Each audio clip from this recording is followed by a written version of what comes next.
tropic climes and run through currents and throbbing seas. Winds blowing through freezing trees and strong ozone and safe sunshine. Good planets are hard to find, yeah.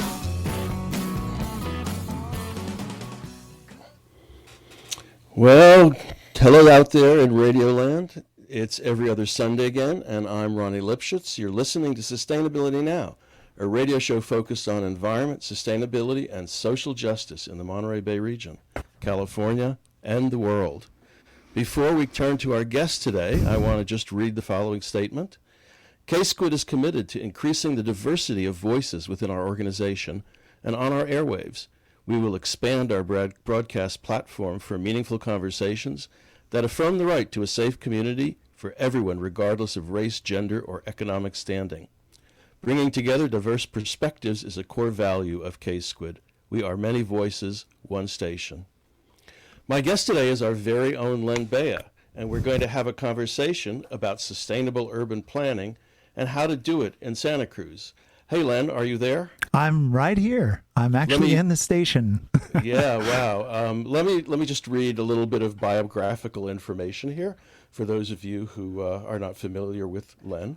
He's a semi-retired energy engineer and commissioning agent, former land use planner, musician, interfaith minister, gardener, dancer, political and cultural commentator. He seems to be very busy. He's host of the Wednesday broadcast of Talk of the Bay on K-Squid and shares hosting of Border Free Radio, which you just heard before this program. His focus is on the current state of Santa Cruz County's urbanized spaces and their unsustainable characteristics, the principles of urban design for walkable neighborhoods, and new urbanism that can bring our cities back into balance.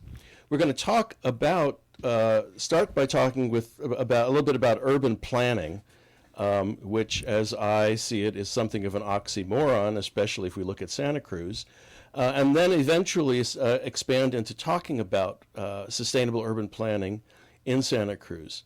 So, Len, let me start by asking you to define urban planning. Well, if you go by academia definitions of today, urban planning is the, I'll call it the art and science of creating urban spaces. And most degree programs call it urban and regional planning. So, of course, it looks at not just within urban areas, but also between urban areas. And the planning process has developed really just over the last century, and especially since the 1950s, with a whole lot of state legislation, and of course, local planning documents and ordinances that are pursuant to state legislation. And some of that has been pushed at the federal level, but mostly it's been one state just kind of following another. And it follows a long trend of that, what I would call specialization, where, the first building codes we had in anywhere, including in the United States, were there for safety. In the United States, they were initiated after huge urban fires where one house would catch on fire, and then after many blocks worth of buildings burnt down, they thought, gee, maybe we ought to make sure that there are certain standards these are built to so that if one thing catches on fire, it doesn't burn up everything else. So that was the beginning of building codes. And the beginning of laying out cities, however, is very old. And it really kind of parallels what you could call centralization of state power, and even more so the growth of empires. So, the earliest sort of planned cities where rather than it just being vernacular architecture and people just laying out where they put buildings and where they put their public works, which could have been irrigation channels, drainage ditches, wells, all of those things that serve a community. Those things were just done by ordinary people at one time, right? And in some parts of the world still are. But in these kind of imperial contexts, They were laid out as grids often, and often with, very fancy channels for carrying waste away and runoff away and bringing water supply in. And you can see that even today if you go and look at ruins in Egypt, ruins in what was once Rome in Italy, and other settlements of the Roman Empire in places like France, Morocco, you name it. There are these examples of cities that were developed, the earliest of them being from about the 5th millennium BC in China. And those familiar with, for example, a lot of people have heard of feng shui, which has its roots in kind of Chinese cosmology and what's called geomancy, which was kind of an acupuncture of the earth, looking at the energy channels in the earth, and linked in with their systems of astrology and numerology as well. So they would lay out cities. It was supposed to be a synthesis, kind of a parallel of the cosmos that would place man, nature, heaven, and of course the state, which with its authority created this new city in harmony. So those, it goes way back. But, when you think of how cities developed in the United States, the early cities and towns, of course, kind of took form. The United States was really created by the early mercantilist economy, which became the modern capitalist economy. And so a lot of it is very influenced by what was needed for commerce. And that trend continues if you even look at, say, an old Midwestern town where you have a sort of classic Main Street. There's a certain functionality to it that works because it's human scale, because those older towns predate the automobile and in many cases predate railroads. They have a form that's at human scale, even though they're designed primarily to serve the needs of commerce. And we can get into that some more, but that history just, has kept on. And, one example that's kind of interesting for anyone who's ever been to Lisbon in Portugal is Portugal was one of the richest kingdoms in the world, probably the richest in the 1700s. And the city of Lisbon was practically completely destroyed by a huge earthquake in 1755. And King Joseph of Portugal and his ministers, immediately launched efforts to rebuild the city. They had all this money, so they were very wealthy from the colonies. And they completely rebuilt whole sections of the city, completely relaid street lines, and so forth. So if you go to Portugal today, what you're seeing is, the vision of how a city should look, effective 1755. And if you go to Paris, Haussmann, who was he was commissioned by the government to remodel the medieval street plan of the city because they didn't have any wide boulevards in the 1850s. So they actually tore down whole swaths of old medieval buildings in order to lay out the big boulevards that anyone who goes to Paris today would see. And that's another, example. Here's a, wealthy empire with colonies abroad, and they're laying out their city to serve, of course, it provided for more public spaces and monument spaces and all of that. It also serves some sanitary considerations because in the same time they put in all kinds of sewer lines and all that, all kinds of things happened during that period. But a lot of it was about making it passable for military troops, which of course is the same rationale used for the interstate highway system that started in the 50s right. in the U.S. So, right. These kinds of big schemes of top-down planning is the model for what is now modern, mostly locally controlled and ostensibly democratic planning. However, because of the way these rules and laws have been structured, they're mostly reactive. They basically set minimum standards. They say, oh yeah, well, we need to provide for, a certain amount of traffic, for example. And so, post World War II, we've seen this amazing process of codifying the notion that you need to meet what's called level of service with roads and streets, which is however much demand people have to drive automobiles, you've got to meet that. And the problem with trying to meet that is you can't, because the bigger the streets and the straighter the boulevards, the more people drive them. And it's something called induced demand. And it's finally been recognized by virtually everybody in the profession. But it hasn't come around to actually changing the way the rules are drawn until very recently. In the state of California, as of last month, I'm talking 2020, transportation planning is no longer looking at level of service, it's looking at vehicle miles traveled. Right. And that might sound like a small thing, but that's a revolutionary change in how we approach urban planning in California. And of course, we right now are living in the legacy of not doing that. Yeah. But that's a pretty amazing change when you begin to understand what that rationale does to how you lay out a city.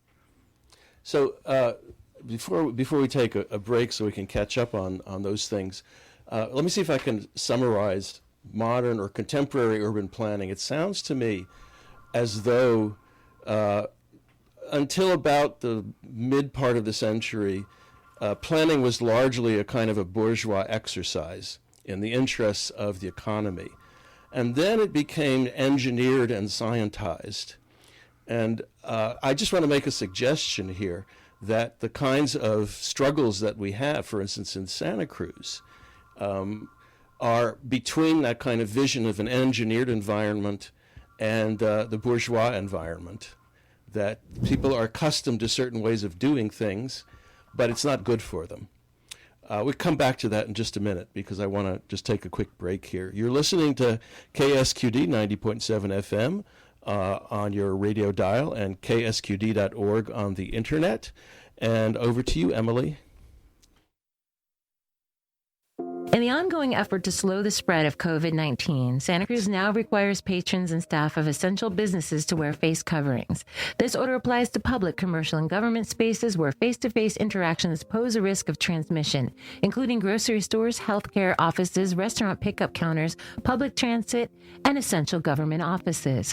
We now know that COVID-19 can be transmitted by people for days before they are symptomatic. These measures are intended to protect our essential workers and each other.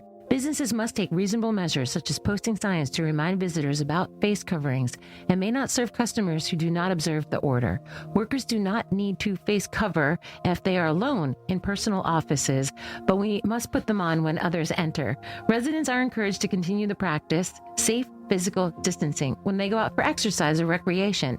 Individuals engaged on outdoor recreation and able to practice distancing are not required to wear face coverings, but should move to avoid close proximity with passers-by. Remember, staying home, frequent hand washing, and physical distancing are the best ways to prevent the spread of COVID-19, the disease caused by the coronavirus.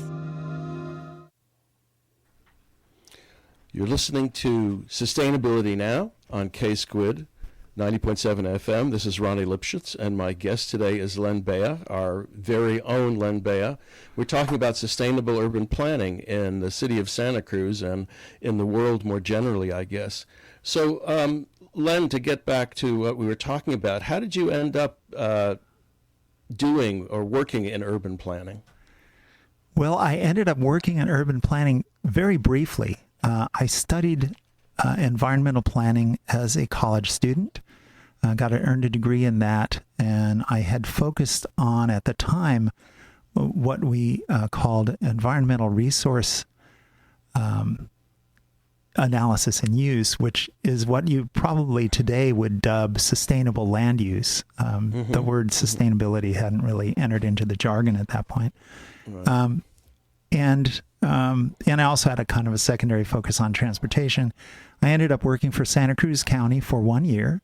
I worked in a nonprofit organization that did planning related work and advocacy some market research and public education projects for a couple of years after that, and then worked for San Mateo County as a planner for a couple of years.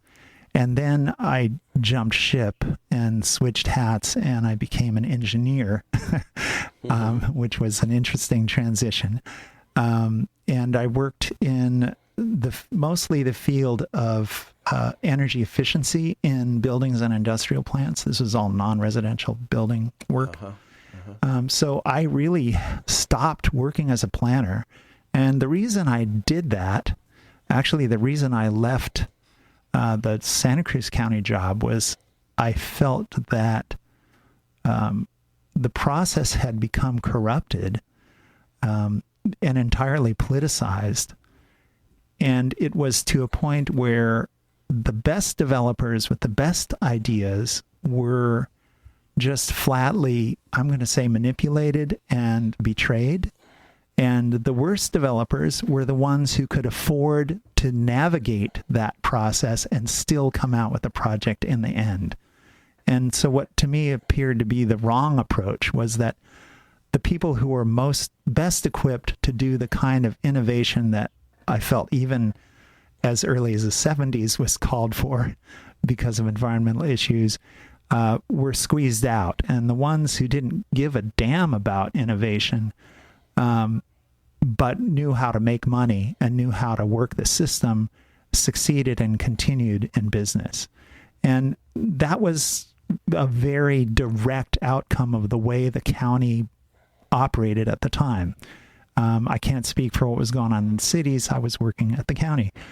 I worked for the nonprofit for a while, and we had some success in advocating for a few, what I'll say, changes on the edges.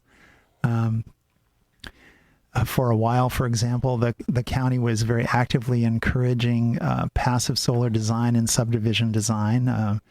They were looking at facilitating the transition of local industry to a more energy efficient approach. There's a long period of development from the 70s till now, but those were some of the things that happened. And then in the case of San Mateo County, I just again became very frustrated in the reactivity of it. Instead of being proactive, the way the rules are written is planning is, okay, set the minimum standard. And when you say minimum standard, you'd think, well, don't people want to exceed the minimum? That's just the minimum. Well, no, they don't. You set that standard, and that becomes the way it's drawn. And we were still working with, zoning, good old-fashioned zoning rules, which are gradually being changed in many communities in the country and in the world. But,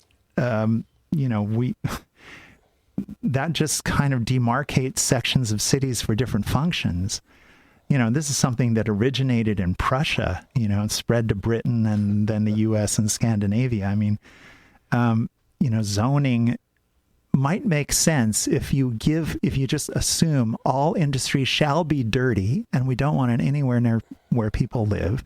And then all housing shall be isolated from all other uses. Well, that's not the way cities developed until just halfway through this century, the last century, rather, through the 1900s. So, so I just found that I'd rather do something where I had tangible results, and engineering brought me that opportunity. And so that's where I went. That's right. So, but you've maintained an interest in urban planning and sustainable urban planning. And why is that? I don't know if I have a good answer to that question, but I have, partly because I've continued to do advocacy work in that field from time to time. And, and I've had for example, I attended a conference in Cuba once where I had an opportunity to talk with planners and, city officials, and it came in handy. And it was interesting because it's such a different context for how city planning is done. than we have here. And I've also followed, I was certified as what they call an accredited professional for leadership in energy and environmental design, or LEED. Yes, LEED. You've probably heard of the LEED rating system. I'm a certified, LEED AP person. And one of the things that LEED was developing was LEED for neighborhood design, which is an extension beyond just building design, and where I certainly have probably more expertise in the building design end. On the neighborhood design, it really gets to the heart of what doesn't work in most modern city spaces, particularly, anything that's been built since World War II. Well, I always told my students when I retired last week, but when I was teaching, I would talk to them about the materiality of the landscape and the fact that things that were put down 100 years ago still are there today. And it's not just a matter of, building over or getting rid of. It's very hard to change those kinds of things. And again, if we were to start from scratch, we probably wouldn't have city streets the way we have them now. But these were put down a long time ago. And so I'm sort of curious, though, LEED certification of a neighborhood, does this mean new neighborhoods? Yes. That system is designed for new neighborhoods, but there is hope for existing neighborhoods, and we can go there. There's a whole kind of school of thought that's generally put under the umbrella of what's called new urbanism. Yeah, talk about that. And those, there's all other terms you'll hear, like walkable neighborhoods or walkable streets. You hear village centers, or transit-oriented development, or other terms like that. They're somewhat interchangeable. But new urbanism kind of captures the overall idea. And, new urbanism as an identity really developed in the 1980s and 90s, and it was inspired by the environmental movements that were afoot at the time, and very much a reaction to the sort of modernist school of design and to urban sprawl, which the problems of sprawl were already evident at that time. And unfortunately, we've continued to push the limits on that because we're really running up against sprawl limits now that they're not just environmental, which we can kind of shove down the road or down the stream to somebody else in another area or another time, but they're unsustainable financially, because low density development, you get this huge influx of capital to develop all these streets and sewer lines and water lines and drainage systems and lay out all these, low density single family suburbs. But maintaining it is extremely expensive. And there is not a community anywhere in the United States that is currently caught up on the maintenance costs of maintaining the infrastructure they already have, let alone to maintain anything new they might be building. It's an interesting point. Well, let's take a break here briefly. You're listening to KSQD 90.7 FM in Santa Cruz and the Monterey Bay region, and ksqd.org on the internet. Over to you, Emily. Hi, I'm Amy Goodman, host of Democracy Now! Tune into our award-winning morning news program right here during prime time, 8 o'clock weekday mornings, right here on K-Squid on KSQD. Our independent news program offers diverse perspectives, unique opinions unheard in the mainstream media, live as the news unfolds. Tune in for Democracy Now!, the War and Peace Report, weekday mornings at 8, right here on KSQD Community Radio, 90.7 FM. So this is Ronnie Lipschitz. You're listening to Sustainability Now on K-Squid 90.7 FM, and my guest today is Len Beyea, and we're talking about sustainable urban development. We've been sort of talking about generalities up to now. I want to ask one more general question, and then we can go to Santa Cruz. And it's an experience that I had some years ago when I was riding on a bus, I think it was, or taxi from Dulles Airport to Arlington, Virginia in the dead of winter, and looking around and thinking, how can any city ever be made sustainable? Especially since we can't start from scratch. And changes have to be laid over what is already there. How do you think about that? Well, the people who are behind the new urbanist movement, I mean, the people who are actually actively doing the planning and design, have done some amazing work and have actually been able to create some new spaces that are, stunning transformations. So I'm going to pose something simply because it's easier, I think, for most people to visualize. And that is, think of a street near where you live that has a lot of traffic on it and has, maybe a few trees, but not really big trees, nothing that's going to span over the street. Just, a street where the traffic is moving fast and where the road's pretty straight and where people will, cut in and out of driveways and cut around corners fast. And think about what that street looks like. Typically you may or may not have a lane line. I mean, there are streets that are very busy that don't even have a line down the middle. Maybe you have it, maybe you don't. But what you'll usually see on a street like that is a very clear line of sight. That is, the driver can see where they're going from way far away. They can see what's happening at the intersection that they're approaching from pretty far away. And there's no physical obstacles. Perhaps there's cars parked along the curb, but there are no real physical obstacles. There's in Santa Cruz, we've done a lot of these speed bumps, but right. I'm talking about physical obstacles that sort of intrude into the street space. Mm-hmm. And those streets where the traffic goes fast, they don't have anything to really, it's safe to drive fast from the driver's point of view. May not be safe for pedestrians or bicyclists. It may not be pleasant for people who live on the street, but that street is really safe for drivers to drive fast on because they can see what's coming and there's plenty of room to maneuver and do what they need to do to keep going fast. And then think about a street where people never seem to drive fast. That street might even be just as wide as the other street in most of its profile, but it probably has several other things going on. It probably has things that intrude into the street space. Maybe they're curb extensions, where you've got a little, like a planter box sticking out.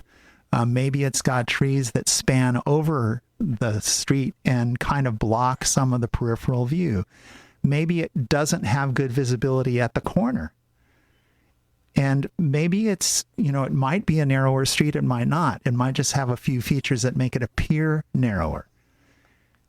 Those streets are, those kinds of things that make that street look less safe to go fast on and cause people to slow down. You can do that on any street. You can build curb extensions. You can add planters that intrude into the street. You can even make lanes narrower. And there's something that's known as complete streets. It's a movement, if you will. And there are a whole lot of cities who've adopted complete street standards.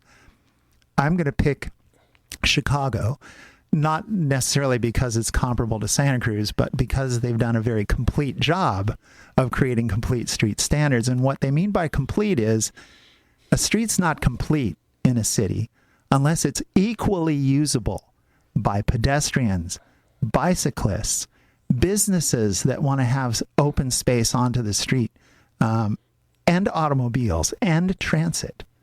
So, if we don't have complete streets that are not really equally usable, we can make them so.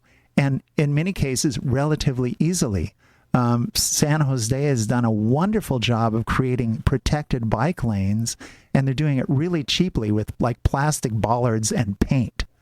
And we've seen similar stuff in like countless cities. I mean, we don't have time to go into all these examples, but just modifying the streets alone can make that area much more walkable because it's suddenly safer for pedestrians and more pleasant.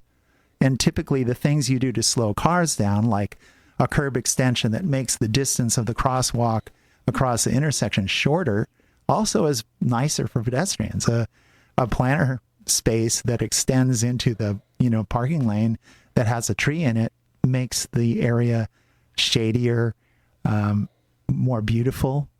All these things that some of which we're now able to quantify, but some are still unquantified benefits, but we know they're there. So that's the street angle. The other side of this is what's going on the street. And that's something where you can start to make incremental change depending on what vacant space you have or space that's ready to be, replaced with something new. So that's just one visualization, hopefully makes sense to people without all the slides and graphics. But there's a whole school of thought now called sprawl repair. And there's actually a book you can get online called the Sprawl Repair Manual. If you want the electronic version, it's free. And it has some wonderful illustrations of how things like shopping malls, major boulevards, you name it, strip malls are transformed first, with some wholesale changes, and then following that with incremental changes over time to completely transform those types of spaces from a car-dominant space to a people-friendly space, basically making it human scale, which is what everybody loves when they're touristing in, whether it's, Charleston, South Carolina, Old Town, or it's, all these beautiful cities in Europe or, North Africa or wherever you go. What makes those places so charming is they're at human scale and they have really interesting things happening on the street. They have variety. And that can happen in our cities, but we have to make a concerted effort to make it happen. Well, so, when you talk about streets, I think, of course, of Mission and SoCal. And the city tries to channel traffic to, along Mission rather than into neighborhoods. So is there a way to calm Mission? Or are we doomed to have it remain a major artery that gets backed up all the time? Well, part of this is, okay, there are people who have to go from place to place, right? You have to have some movement. So then the question is, well, why are we moving people? Why is there so much need to be mobile? And it was very interesting in the first, call it 6 weeks of the shelter-in-place orders, when only so-called essential workers were actually going to work, and all non-essential workers, so-called, were working from home or not working, and how much less traffic there was, right? Everybody witnessed that. It was so quiet that we were getting species of birds in the city and, intrusions of wild animals that we rarely see. So Mission is a difficult problem because there really isn't anything else paralleling it that has anywhere near the kind of carrying capacity. And there's also an interesting, side note of this is that Mission Street on the west side is a state highway. And so the Caltrans actually has authority over signal timing on Mission. They have to approve every change to the profile of that street. So it's, it's a mixed authority. It's not just the city getting to decide what to do there. But the main point I want to make here is why do people live far from where they work? And we all, I'm sure if you live in the Santa Cruz area, you're going, well, because they can't afford it. Well, you're right. But why is our land use such that housing is way over here and affordable housing is even farther over there? And workplaces or places that people need to go to shop or for services are over in this other place. Why aren't they close together? Why don't we mix them up so that if you need to go to the store, you go downstairs and you go next door, or you need to go to the doctor, you walk 2 blocks and you go to the doctor. Like, there's no real rational reason to keep these things spread far apart. Those kinds of activities can be close. And that's one of the things people, love about San Francisco, is every neighborhood has its own this and its own that. And it's, and that, of course, all dates from government planning times. Of course, there's stores on every damn corner, or cafes, or whatever it is, because that's how the place was built, because that's how people lived. It's like, oh, look, here's all these houses, and here's this opportunity to open a saloon or whatever it is.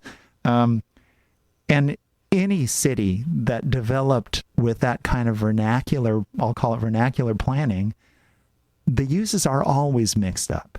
And it wasn't until post-World War II that we came in with the silly notion of dividing everything up so far. And we do have a challenge trying to address affordability, and we do have a challenge trying to address the sort of pattern of, employment centers that we have now. And then we have the specific challenges of, like, what do you do with a street like Mission? My own take on Mission Street is, until you really change how much people have to travel to by vehicle to get where they're going. I'm not saying no mobility. I'm just saying, if we're dependent on automobiles to do so many of the trips that we need to make in a day, then we're going to have traffic. And if we can be not dependent on automobiles, and we can do it by walking, bicycling, or taking public transit that actually works and meets our needs, then we don't need to be driving. And that's the best way, really, to get to a point where streets like Mission are not going to be tangled up with traffic half the day. And then, of course, we all know that if you go there at 1 o'clock in the morning, hey, there's no traffic and it's not a problem. Right? So that's one of the funny things about streets and roads, is that they're these expensive pieces of pavement with a lot of public works underneath them. And we actually only intensively use them a small percentage of the time, but we pay for them all the time. Okay, let me take another break. You're listening to KSQD 90.7 FM on your radio dial and ksqd.org on the internet. Over to you, Emily.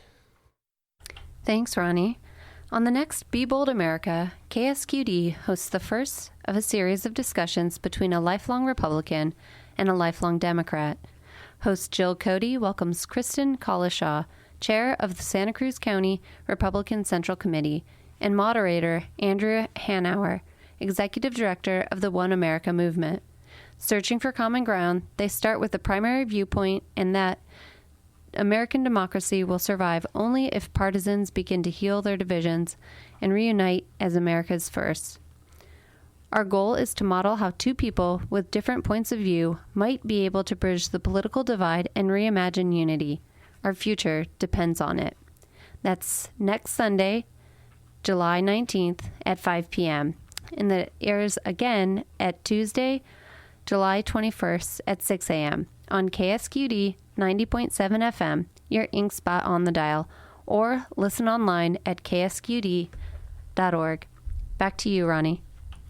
Okay, hello out there. You're listening to Sustainability Now. I'm Ronnie Lipschitz, and I'm having a conversation with Len Beyea about sustainable urban planning, especially as it applies to Santa Cruz.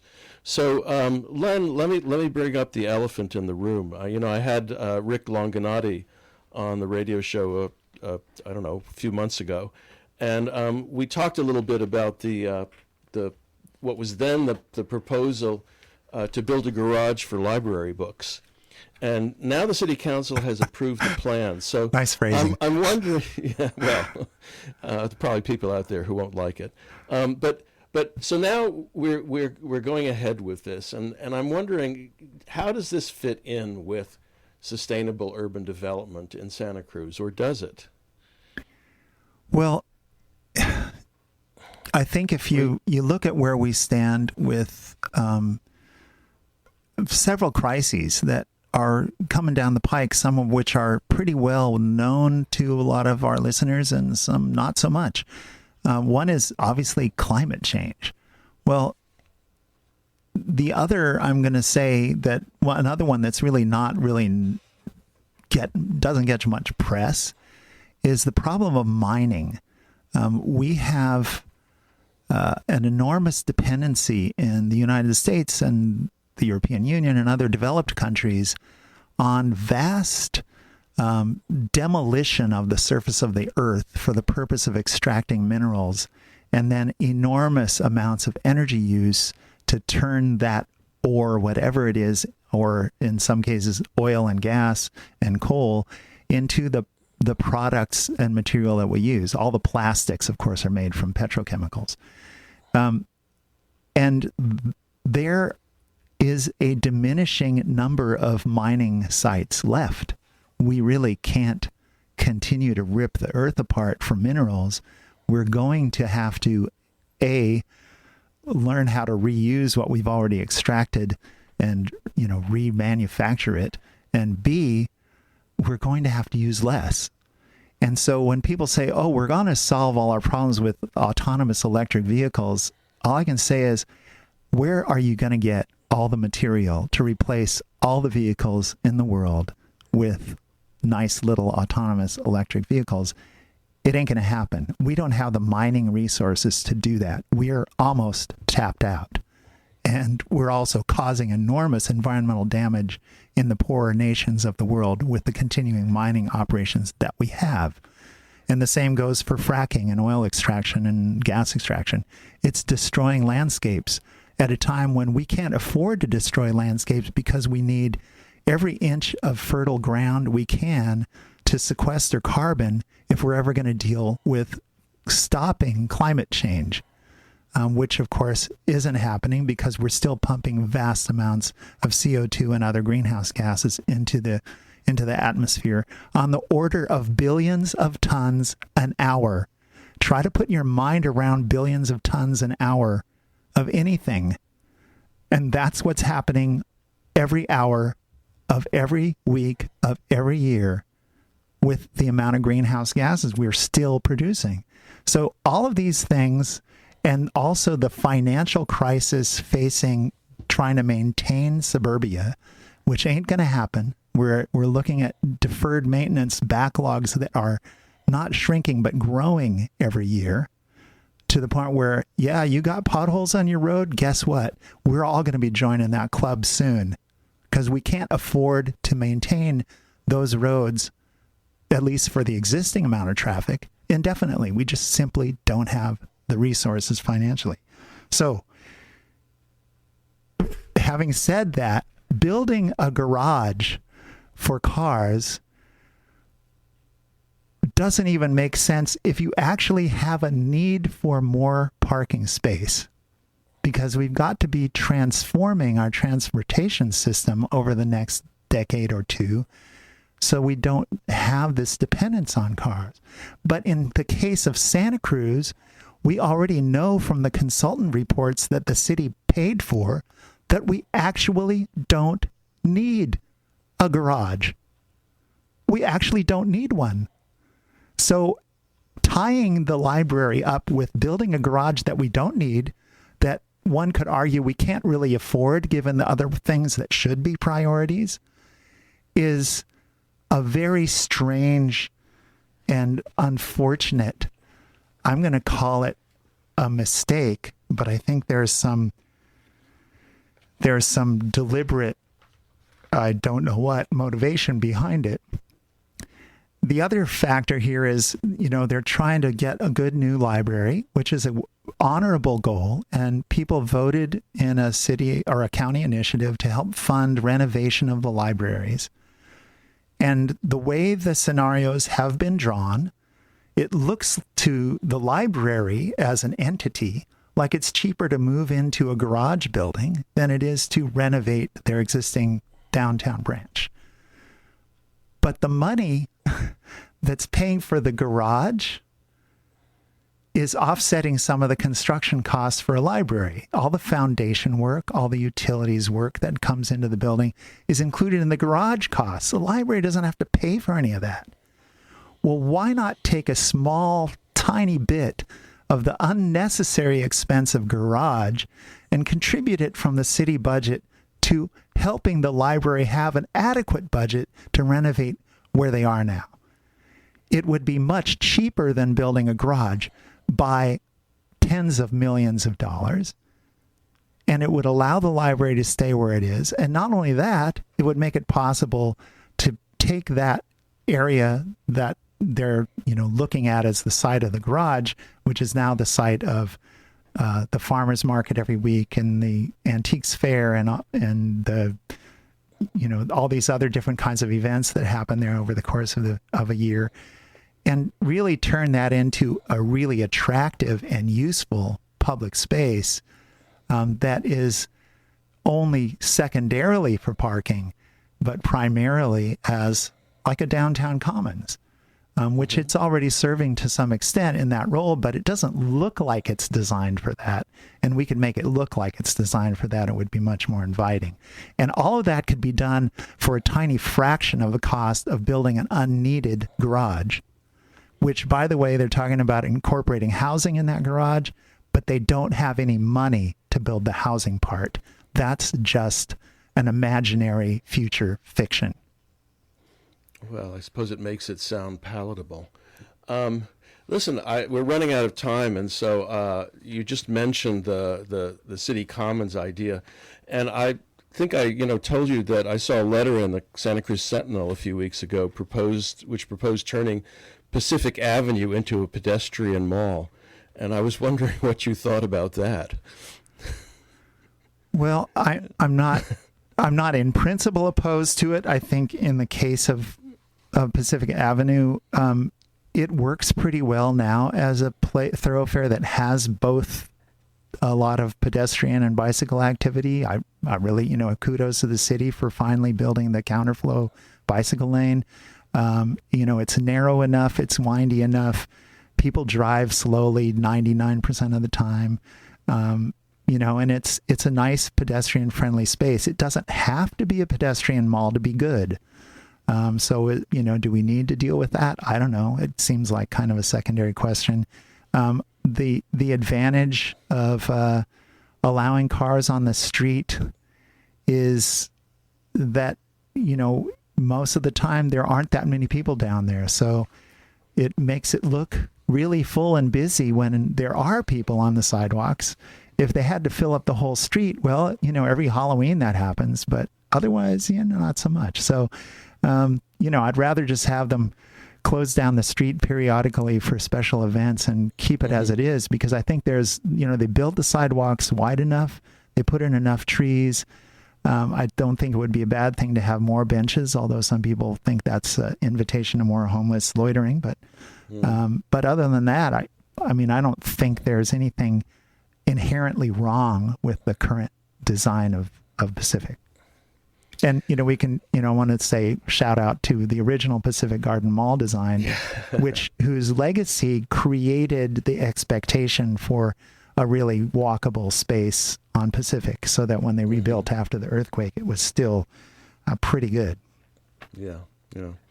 Well, listen, we're just about out of time, and I want to thank you so much for being my guest on the show. I know there's we could keep doing this for hours and hours. I'm afraid so. And I would love to do that, but I'm afraid we're going to have to say goodbye for the time being. Thanks for having me. And thank you so much. So 2 weeks from today, on July 26th, my guest will be environmental artist Marisha Farnsworth. Marisha is an artist based in Oakland whose large-scale public space interventions explore future ecosystems, infrastructural utopias, and the social and ecological implications of materiality in the built environment. Her work has been exhibited at the Yerba Buena Center for the Arts, the Venice Biennale, and is in the collection of the Nevada Museum of Art. She was the lead artist for the 2017 Temple at Burning Man, so that should pique the interest of many of our listeners. So please join me on Sunday, July 26, 5 to 6 p.m., right here on KSQD 90.7 FM on your dial or on ksqd.org. This show will be rebroadcast Tuesday morning from 6 to 7 a.m., and you can hear previous shows at ksquid.org/sustainability-now or sustainablesystemsfoundation.org. Coming up in the next few weeks, on August 9th, Dr. Rupa Basu from the California Office on Environmental Health Hazards on air pollution to talk about air pollution, heat exposure, and the effects on childbirth. And on August 23rd, science fiction writer Kim Stanley Robinson, who is also a California futurist, is going to talk about sustainability after Annus Horribilis 2020. I want to give thanks to Emily Dunham, who has been the engineer in the station. And until every other Sunday, sustainability now.